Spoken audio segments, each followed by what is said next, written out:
अरे कोरोना काल पर देश के हर मुद्दे और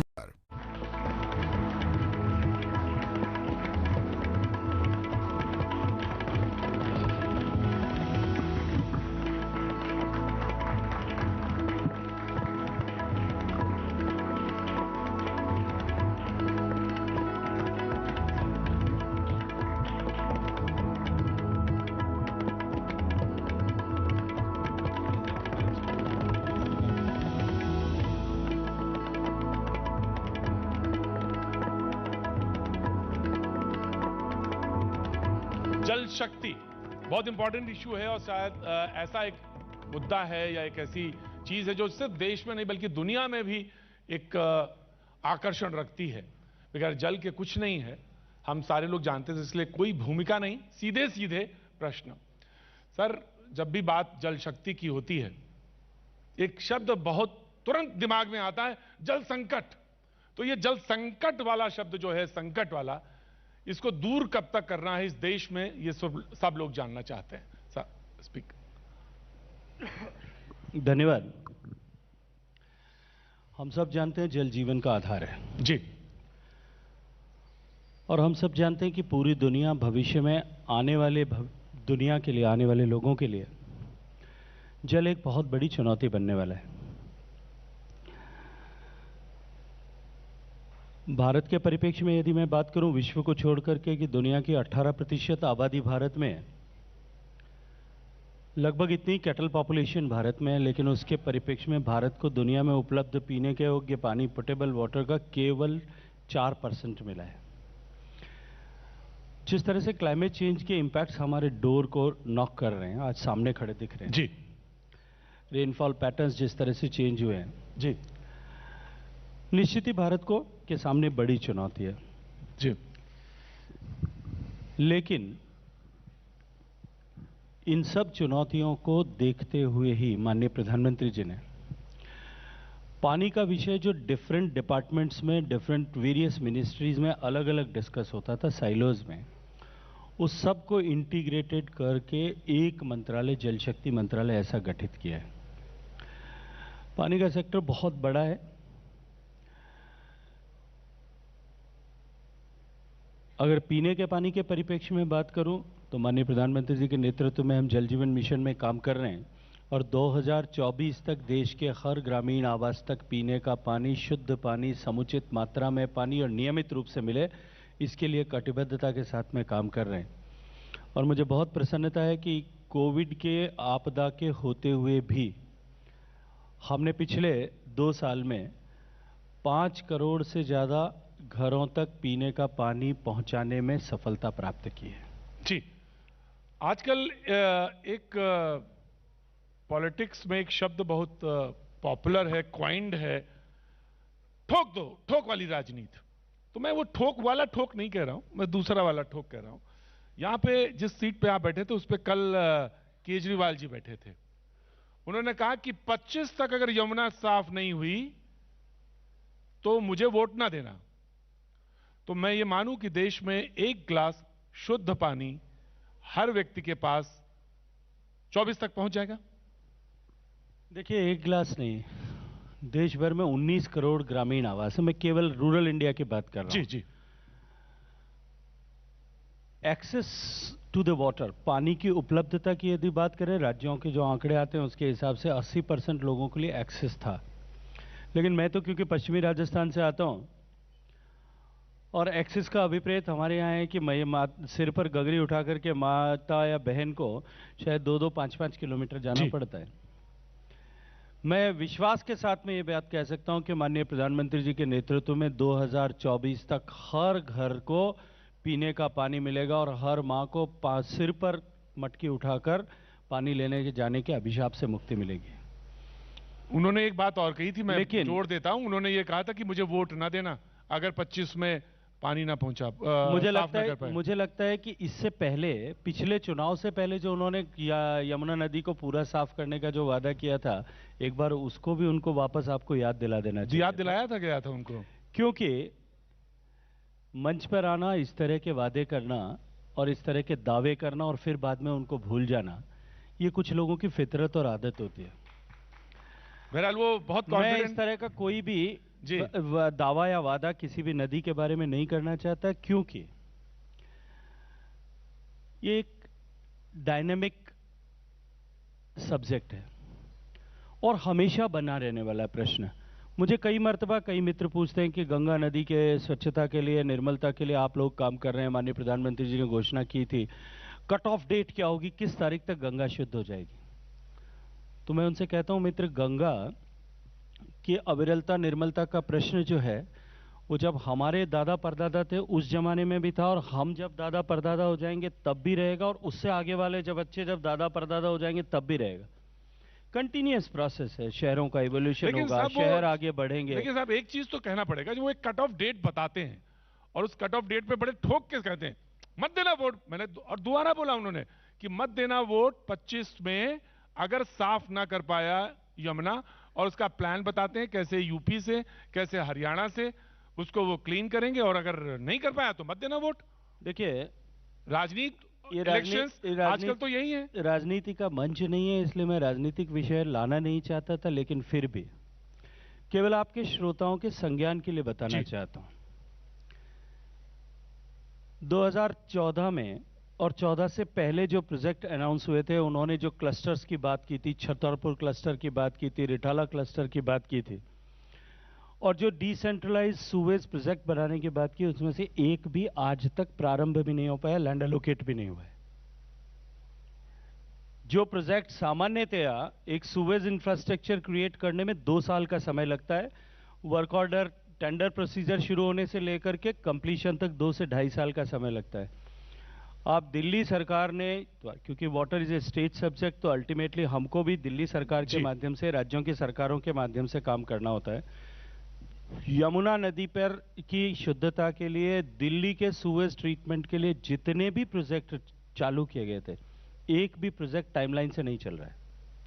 2.5 साल में जहां प्रोजेक्ट पूरा होना चाहिए, उतना 2.5 साल तो उनको टेंडर की प्रक्रिया को पूरा करने में लगा है। इसलिए यहां आकर के मंच पर इस तरह का दावा कर देना कि हम पूरा कर देंगे, मैं पूरी शुभकामनाएं देता हूं और विश्वास दिलाता हूं, राजनीति से ऊपर उठ करके भी पूर्ण क्षमता के साथ में भारत सरकार उनके साथ में खड़ी है।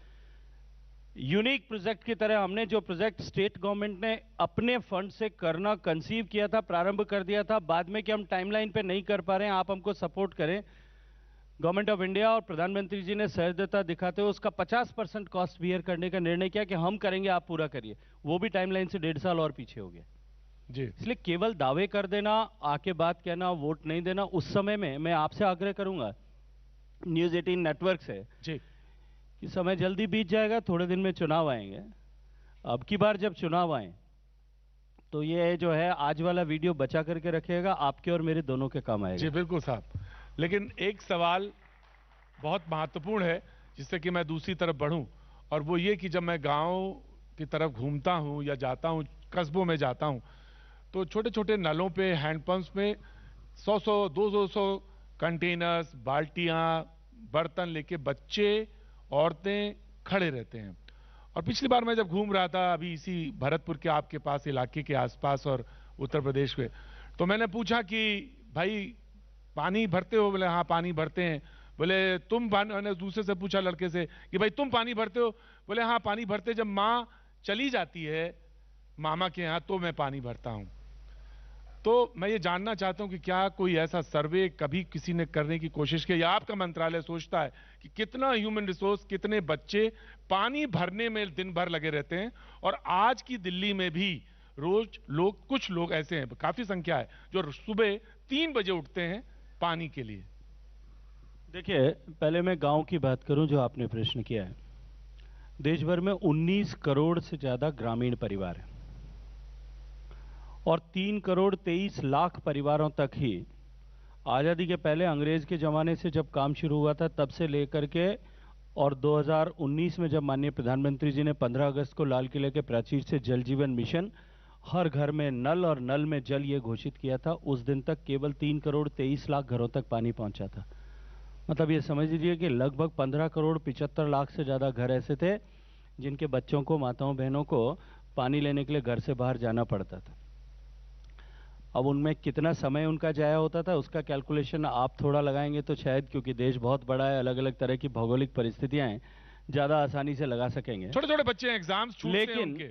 लेकिन इन सब के दर्द को समाप्त करने के लिए ही प्रधानमंत्री जी ने पानी राज्य का विषय होने के बावजूद भी मंच लाल किले के प्राचीर से ये घोषणा की कि देश के हर घर तक पीने का पानी पहुंचाएंगे। और केवल पहुंचाएंगे नहीं, क्वांटिटी, क्वालिटी और रेगुलरिटी, इन तीनों को, और सस्टेनेबिलिटी, इन चारों के ऊपर एक साथ में काम करेंगे। और मैं आज इसीलिए जो मैंने बात कही, मैं एक संदर्भ के लिए आपको एक डेट बताना चाहता हूं आपके दर्शकों को। 15 अगस्त को घोषणा हुई, ठीक। 22 दिसंबर को, क्योंकि हम जानते हैं देश बहुत बड़ा है, अलग अलग तरह की भौगोलिक परिस्थितियां हैं, अलग अलग तरह की प्रिपेयर्डनेस है स्टेट्स की, अलग अलग तरह की परिस्थितियां हैं। हमने राज्यों के साथ में कंसल्टेशन किया था, वर्कशॉप्स की थी, इंजीनियर्स के साथ, सेक्रेटरीज के साथ, पब्लिक रिप्रेजेंटेटिव्स के साथ, मंत्रियों के साथ में, और फिर एक गाइडलाइन इश्यू किया था 22 दिसंबर को, क्योंकि उस दिन से काम प्रारंभ हुआ था जी। 22 दिसंबर 2019। 22 मार्च को जनता कर्फ्यू और 25 मार्च को लॉकडाउन। केवल 3 महीने का समय था, ऐसा लगता था सब कुछ ठहर जाएगा। लेकिन माननीय प्रधानमंत्री जी का मार्गदर्शन, उनका सतत प्रयास और उनका हौसला अफजाई, उसके कारण से मैं आज गर्व से कह सकता हूं कि इस कोविड के बावजूद भी, जब देश पूरा आशंका व्यक्त करता था, मुझे आप ही के जैसे मित्र पूछते थे कि इस प्रोग्राम का अब क्या होगा, क्या टाइमलाइन एक्सटेंड होगी, जो काम 70 साल में हुआ, आज जब हम बैठ करके बात कर रहे हैं, दिसंबर के पहले दूसरे दिन बात कर रहे हैं, लगभग 2 साल पूरे हुए हैं, कुछ दिन घट रहे हैं, लेकिन आज 5 करोड़ 20 लाख से ज्यादा घरों तक हमने नया पानी पहुंचाने में कामयाबी प्राप्त। तो कम से कम मैं ये आंकड़ा नहीं कहूंगा कि कितने बच्चों का कितना समय जाया होता है, लेकिन मैं ये जरूर कह सकता हूं कि 5 करोड़ 20 लाख घर ऐसे माननीय मोदी जी ने जोड़े हैं जिसके बच्चे को घर से पानी लेने के लिए या मां को घर से पानी लेने के लिए अब घर से बाहर नहीं जाना पड़ेगा। क्योंकि अमूमन जब मंत्रालय का बात आती है, मंत्रालय के लोग पानी के संकट से तो परेशान रहते हैं, लेकिन अमूमन चर्चा में, एजेंडा में, पॉलिटिकल एजेंडा में, चुनाव के मुद्दों में ये ऊपर नहीं होता है, पता नहीं कहीं खो चुका होता है। तो ये मंत्रालय बहुत महत्वपूर्ण है इस लिहाज से भी, क्योंकि बेहद अहम चीज जो है वो पानी है। मैं आपको साधुवाद देता हूं कि जो आपने 2 करोड़ से ज्यादा परिवारों को जोड़ा है। 3 तो पहले थे, आपने 2 करोड़ के, इसके अलावा 5 करोड़ 20 लाख है, जो आंकड़ा 17% होता था, that has now reach to 44.8। बताइए, आपका ऑलमोस्ट हाफ के आसपास आप आ रहे हैं। लेकिन अब मैं थोड़ा सा, चुनाव होने हैं तो मैं उधर कुछ गाड़ी मोड़ूं, अगर आपकी इजाजत हो। जी, क्या लगता है कि इन 5 राज्यों के चुनाव में कहां कैसे गाड़ी बनेगी? उससे पहले मैं आपसे एक सवाल पूछ लेना चाहता हूं कि जोधपुर में आप आते हैं, सांसद हैं, तो वहां जादूगरी कुछ कम पड़ी या फीकी पड़ी, या अभी भी जादूगरी कायम है? मैं आपके दर्शकों को एक प्रश्न पूछना चाहता हूं, मैंने कभी किया नहीं है, आज मुझे ऐसा बहुत अच्छा स्वागत है, तो पूछिए। एक प्रश्न पूछना चाहता हूं आपके माध्यम से। जी। जादूगर किसको कहते हैं? अब ये तो आप बताएंगे। जो कुछ नहीं है या जो कुछ वास्तव में मौजूद नहीं है, वो अगर किसी को भ्रम पैदा करके दिखा दे, उसको जादूगर कहते हैं। मुझे आज तक समझ में नहीं आया कोई व्यक्ति अब सम्मान से अपने आप को जादूगर कह कैसे सकता है। देखिए, मैं तो न जादूगर हूं न जादू जानता हूं। मैं नरेंद्र मोदी जी के नेतृत्व में काम करता हूं, जहां हम जो कहते हैं वो करते हैं और करके दिखाते भी हैं। हमने लोगों के जीवन में परिवर्तन लाने के लिए काम करना प्रारंभ किया। केवल सत्ता में बने रहने के लिए जो कुछ नहीं है उसे दिखाना और लोगों को भ्रमित करना न तासीर है हमारी, और न ही हमारा काम करने का तरीका है। जो कुछ करते हैं, जो कुछ कहते हैं, वो करके दिखाते हैं। और इसके साक्षी जो हैं, देश की 10 करोड़ वो परिवार हैं जिन माताओं बहनों को शौचालय मिला है, जिनको अपनी गरिमा से नित्य प्रतिदिन समझौता करना पड़ता था। 8 करोड़ वो माएँ हैं जिनको गैस का कनेक्शन मिला है। 5 करोड़ वो परिवार हैं जिनके घर में पीने का पानी आने लगा है। 4 करोड़ वो घर हैं जिनमें अंधेरा था 21वीं शताब्दी में, उसमें बिजली आ गई है। और हजारों हजार ऐसे गांव हैं जहां सड़क नहीं थी, वहां सड़क की सुविधा पहुंच गई है। 24 लाख हेक्टेयर जमीन पे काम करने वाले ऐसे कम से कम 10 लाख किसान हैं जिनके खेत में जो है सिंचाई के लिए पानी आ गया है। हम जादू में विश्वास नहीं करते, हम काम में विश्वास करते हैं और करके दिखाते हैं। मैंने छोड़ दिया ये सवाल जादूगर वाला, क्योंकि जो लोग समझना चाहते हैं वो समझ गए कि जादूगर किसके तरफ इशारा था। लेकिन सवाल चुनाव का है और चुनाव में बहुत सारी बातें कही जा रही हैं। एक बात यह भी कही गई कि हिंदू और हिंदुत्व की परिभाषा नए सिरे से गढ़ी जा रही है। आपके मुताबिक, उन्होंने तो बता दिया, आपके मुताबिक हिंदुत्व क्या है और हिंदू क्या है? मुझे लगता है कि मैं दर्शन शास्त्र का विद्यार्थी होने के नाते ये कह सकता हूं कि धर्म एक जीवन पद्धति है। वाह। जो कुछ धारण किया जा सके वो धर्म है, बाकी शेष सारी पूजा की पद्धतियां हैं। ईश्वर को प्राप्त करने के अनेक मार्ग हो सकते हैं, मेरी अपनी आस्थाएं हो सकती है, अपना विश्वास हो सकता है, लेकिन धर्म के आधार पर यह राजनीति करना न तो भारतीय जनता पार्टी में कभी था, न कभी है और न कभी रहेगा। कुछ लोग अपने व्यक्तिगत महत्वाकांक्षाओं के लिए या कुछ ऐसे दल जो सत्ताओं से नकार दिए गए वापस उस स्थान पर पहुंचने के लिए ऐसे मार्गों का सहारा लेते हैं। मुझे लगता है कि अब 21वीं शती में भारत का मतदाता और विशेष रूप से युवा पीढ़ी का मतदाता वो इन सब चीजों से ऊपर उठ गया है। 2014 के बाद में इस देश में राजनीति में अगर कोई एक विषय रहा है, कोई एक आकलन का आधार रहा है, तो वो विकास रहा है और आने वाले समय में वही रहने वाला है। तो फिर राम मंदिर के बाद मथुरा काशी की बात क्यों आ जाती है? देखिए, मुझे लगता है कि राम जो है वो हम सब के लिए इस देश के अस्मिता का प्रश्न था। राम को किसी धर्म के साथ में जोड़ करके देखना, मुझे लगता है कि राम के व्यक्तित्व को, उनके मैंने कहा राम के बाद उनको संकुचित मथुरा और करना काशी। होगा। मैंने कहा मथुरा और काशी फिर क्यों आ जाता है? राम के व्यक्तित्व और कृतित्व को संकुचित करना होगा। मथुरा और काशी की बात जो लोग कर रहे हैं, मुझे लगता है ये प्रश्न उनसे किया जाएगा तो ज्यादा श्रेयस्कर होगा। जी, लेकिन हिंदू और हिंदू, क्योंकि दर्शन शास्त्र के आप विद्यार्थी हैं, तो आपने कहा कि हिंदू और हिंदुत्व की बात मैं इस तरह से व्याख्यायित करना चाहता हूं, लेकिन उनका इशारा इस तरफ है कि हिंदू तो ठीक है, हम आप जैसे लोग हैं जो जीवन पद्धति के हिसाब से रहे, लेकिन हिंदुत्व तो वो जो गुंबद पे चढ़े हुए थे, जो गुंबद पे चढ़े हुए थे, शायद इशारा उनकी इस तरफ था। तो वो लोग कौन थे, वो कौन सा हिंदुत्व है, इसको मैं जानना चाहता हूं। तो मुझे लगता है कि ये राजनीति का विषय नहीं था, लेकिन राजनीति तो चल रही है इसी वर्षों से, राजनीति तो इसी से वर्षों से और सदियों से इस देश में राजनीति की कुर्सी पर बैठे हुए लोगों ने जो तुष्टीकरण किया है, उसका विरोध में जो लोगों के मन में ज्वार उबल रहा था, उसका एक्सप्रेशन था। और ऐसे तुष्टीकरण करने वाले लोग या इस तरह की मानसिकता के लोग जो आज भी राजनीतिक क्षेत्र में काम कर रहे हैं, जनता अब उनको समझ चुकी है, जान भी चुकी है और पहचान भी चुकी तो है। एक सवाल का जवाब दीजिए फिर, जो अगर जनता को वहां तक ले जाना चाहिए, ले जाया जाए या उस पॉइंट तक ले जाया जाए कि वो कानून व्यवस्था का एक सवाल बन जाए, तो जायज है या गलत है राजनीति के हिसाब से? देखिए, कानून व्यवस्था का प्रश्न राजनीति के हिसाब से देखें या न देखें, देश का संविधान हम सब लोगों के लिए, देश में कानून और व्यवस्था बनाए रखना हम सब लोगों के लिए प्राथमिक कर्तव्य है, देश के प्रत्येक नागरिक का कर्तव्य है, और उसको मुझे लगता है कि उसका सम्मान सबको करना ही चाहिए। फिर उसके बाद अगला सवाल यह कि क्या धर्म का प्रवेश होना चाहिए राजनीति में या नहीं होना चाहिए? मैंने तो पहले भी कहा कि वो ऐसे ही लोग कर रहे हैं जिनको जनता ने चुनाव के समर में नकार दिया है, वही लोग इस तरह तो के राम प्रयास मंदिर कर का रहे हैं। इशू बताना चुनाव में, प्रचार में, रैलियों में। देखिए, राम मंदिर, जैसा मैंने कहा, भगवान राम का मंदिर अयोध्या में बने, ये किसी धर्म का विषय नहीं था, राजनीति का विषय नहीं था। ये इस देश के करोड़ों करोड़ लोग जो दुनिया भर में भी रहते हैं, किसी भी धर्म के मतावलंबी होंगे, उन सब के आस्था का और उन सब के लिए अस्मिता का प्रश्न था। न्यायालय ने निर्णय किया है और ये सब लोग जानते हैं कि न्यायालय में इस तरह का निर्णय नहीं हो, उसकी रुकावट पैदा करने के लिए किन लोगों ने किस तरह के प्रश्न किए थे।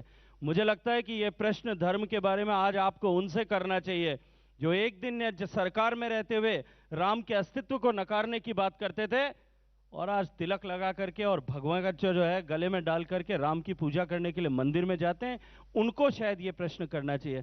हमारे लिए राम तब भी राम था, हमारे लिए राम आज भी राम है और आने वाली पीढ़ियों तक भी राम जो है हमारे लिए उसी तरह से प्रणम्य रहेगा।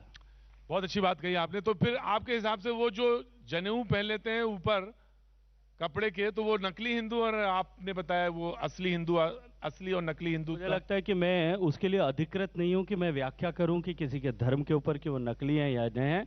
ये निर्णय तो देश की आवाम और जनता करती है कि कौन चुनाव के लाभ के लिए धर्म का लबास ओढ़ता है, कौन चुनाव के में लाभ के लिए अलग अलग तरह की पूजा पद्धतियों के बीच में जा करके अपने आप को उनके साथ में जुड़ा हुआ होने की बताने की चेष्टा करता है। ये जो है इसका हिसाब किताब देश की जनता करेगी। और जैसे मैंने कहा कि 21वीं सदी में अब देश की जनता और विशेष रूप से युवा पीढ़ी अब इतनी जो है मैच्योर्ड हो गई है कि वो इन सब विषयों के पीछे नहीं, हमारा भविष्य कहाँ है, हमारे देश का भविष्य कहाँ सुरक्षित है, इस विषय को लेकर के और अपना मताधिकार का प्रयोग करते हैं। दूसरा एक विषय है जो बड़ा महत्वपूर्ण है, कृषि मंत्रालय से जुड़ा है और आप उसे संभाल चुके हैं। अब बिल वापस हो चुका है, लेकिन किसान जो हैं डटे हुए हैं, तो उनके लिए मनाने के लिए, क्योंकि वो ये बार बार कह रहे हैं, एमएसपी को लेकर बात कर रहे हैं, तो कैसे उसको टैकल करेंगे? सरकार का दायित्व है। देखिए, देश और दुनिया में मुझे कृषि क्षेत्र में काम करने का अवसर मिला और मैं अपने आप को सौभाग्यशाली मानता हूं कि मुझे देश में और देश के बाहर भी खेती करने का मौका मिला है, किसानों के साथ में भी। और किसानों अच्छा, आप किसान हैं? मुझे लगता है इसमें कहीं आश्चर्य नहीं होगा, मैंने देश में भी और देश के बाहर। देखिए, माफ करिएगा मुझे, क्योंकि मुझे लोग अक्सर ये लोग पूछ लेते हैं कि कई किसान नेता आजकल लिखते तो हैं किसान नेता, लेकिन वो किसान है या नहीं, इस पे बड़ा मुश्किल होता है। दुनिया के बहुतेरे कॉन्टिनेंट्स में हाथ से हल चलाने का मौका मुझे मिला है, लेकिन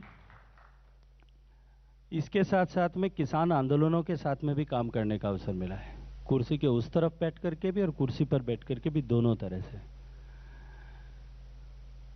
भारत में यदि किसान आंदोलन में या किसानों के बारे में चर्चा में किसी एक व्यक्ति का सबसे ज्यादा उल्लेख होता है या एक रिपोर्ट का सबसे ज्यादा उल्लेख होता है, वो डॉक्टर स्वामीनाथन साहब की रिपोर्ट है। मैं नहीं जानता कि डॉक्टर स्वामीनाथन की रिपोर्ट को किसान आंदोलन करने वाले या किसान पर नाम पर राजनीति करने वाले कितने लोगों ने पढ़ा है, लेकिन मैंने उसको लाइन बाय लाइन भी पढ़ा है, बिटवीन द लाइंस भी पढ़ा है। मैं डॉक्टर स्वामीनाथन साहब से व्यक्तिगत रूप से भी इस विषय को लेकर के चर्चा की है। जी, डॉक्टर स्वामीनाथन ने किसान कृषि क्षेत्र में आमूलचूल परिवर्तन हो उसको लेकर के बहुत सारी अनुशंसाएं की थी अपनी तीसरी रिपोर्ट में, और उसमें उन्होंने लैंड रिफॉर्म से लेकर के मार्केट रिफॉर्म से लेकर के इजी एक्सेस ऑफ क्रेडिट को लेकर के जो है robust infrastructure of crop insurance को लेकर के, और इसके अलावा अनइंटरप्टेड सप्लाई ऑफ फर्टिलाइजर्स और सीड्स हो, बीज और खाद की निर्बाध सप्लाई हो, इसको लेकर के, और उसके बाद में ऑल्टरनेटिव सोर्सेज ऑफ इनकम जो हैं किसान के लिए आय के अन्य साधन खड़े किए जाएं उसको लेकर के, और पोस्ट हार्वेस्ट जो है मैनेजमेंट को लेकर के किस तरह के इंफ्रास्ट्रक्चर्स क्रिएट किए जाने चाहिए उन सब तक के लिए, और उसके बाद में लास्ट में मार्केट रिफॉर्म्स, एक पूरी सीरीज उन्होंने कही, व्याख्यायित की है। और मैं नहीं कहता, स्वामीनाथन साहब ने खुद हिंदुस्तान के बहुत प्रतिष्ठित अंग्रेजी के अखबार में पूरा 8 कॉलम का आर्टिकल लिख करके कहा कि देश में पहली बार कोई सरकार आई है जिसने हॉलिस्टिक रूप से कृषि क्षेत्र का में परिवर्तन करने के लिए काम किया है। देखिए, हिंदुस्तान, हम सब जानते हैं एक समय में ऐसा था कि देश के एक प्रधानमंत्री को यह कहना पड़ा था कि, और मजबूरन कहना पड़ा था कि देश में सभी लोगों को एक समय सप्ताह में उपवास करना चाहिए ताकि बाकी लोगों को भोजन मिल सके। देश के अन्नदाताओं का अभिनंदन है कि आज हमारा देश दुनिया का सबसे बड़ा फूड ग्रेन्स का प्रोड्यूसर है, सबसे बड़ा शुगर का प्रोड्यूसर है, सबसे बड़ा मिल्क का प्रोड्यूसर है, सबसे बड़ा कॉटन का प्रोड्यूसर है। हमारा देश दुनिया के टॉप 3 कंट्रीज में है जो पोल्ट्री और जो है वेजिटेबल्स एंड हॉर्टिकल्चर क्रॉप्स उगाते हैं। हम दुनिया के मांगने वाले देश थे, इंपोर्टर थे। आज हम दुनिया के 10 बड़े एक्सपोर्टर्स, पहले 10 एक्सपोर्टर्स की सूची में हैं जी। और हमारा एग्रीकल्चर ट्रेड जो है वो भी, हमारा ट्रेड का बैलेंस भी हमारे फेवर में है, इंपोर्ट एक्सपोर्ट की अगर मैं बात करूं। आज हम इतना लंबा हमने रास्ता तय किया, लेकिन किसान का जो संकट है वो आज भी खड़ा था, जो दिखाई देता था। देश में कृषि क्षेत्र की तरफ देखने का नजरिया जो है वो हमेशा से ये था, क्योंकि कृषि क्षेत्र जो है उसमें हमारे यहाँ कमी थी, हमने डेफिसिट से शुरू किया था, इसलिए हमारी अप्रोच हमेशा प्रोडक्शन सेंट्रिक थी। पहली बार अगर देश में किसी ने परिवर्तन किया और पैराडिम शिफ्ट करके इसको दूसरी दृष्टि से देखना शुरू किया कि किसान की लाभ की दृष्टि से हम कृषि क्षेत्र को देखें, वो नरेंद्र मोदी जी ने किया। और किसान की आमदनी बढ़े, इस दृष्टिकोण से कृषि क्षेत्र को देखने का उन्होंने एक क्रम प्रारंभ किया। और उसी के कारण से आज जो है स्वामीनाथन साहब भी एक कहने का साहस रखते हैं कि मेरी जो रिपोर्ट थी उसमें अक्षर से यदि किसी सरकार ने पूरी तरह से पालन करने की भावना से काम किया है तो वो नरेंद्र मोदी जी की सरकार ने किया है।